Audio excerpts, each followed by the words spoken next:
questi giorni bollenti per la questione autonomia continua a sventolare la bandiera del Leone di San Marco degli irriducibili indipendentisti, patrioti veneti, che vedono l'autonomia solo uno specchietto per le allodole, loro sempre presenti con il loro gazebo in via Verci a Bassano. Siamo per l'indipendenza.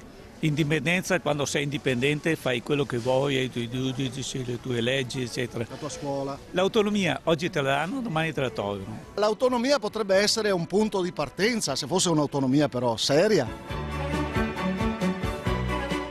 No, niente autonomia per gli indipendentisti, quindi molto seri nelle loro colorite espressioni. Autonomia cosa vuol dire? Che ti assische, allora, famo tutto speciale come su Tirolo, no? Allora, se questo si è già escluso, tutto il resto si sono un sugo. Ti non ti puoi fare trattative con un fallito.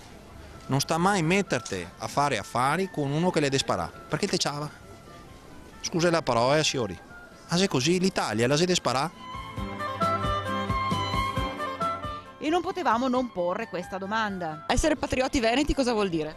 Vuol dire avere coscienza della propria identità culturale, 3500 anni che c'è il popolo veneto qui in questi luoghi, in questo territorio. Parliamo di patrioti dei territori veneti che andavano dall'Adda, quindi da Bergamo, fino all'Istria. Ma qui ci stiamo allargando un po' troppo. Torniamo al nostro Veneto che già di suo ha parecchi grattacapi. Tanti simboli che richiamano la Serenissima Repubblica di Venezia. E poi una nota di colore. Avete anche l'asciugamano. Sì, in effetti non te lo da mare, ma io lo adopero come asciugamano a casa e quando mi asciugo su questo asciugamano la giornata è già cominciata bene.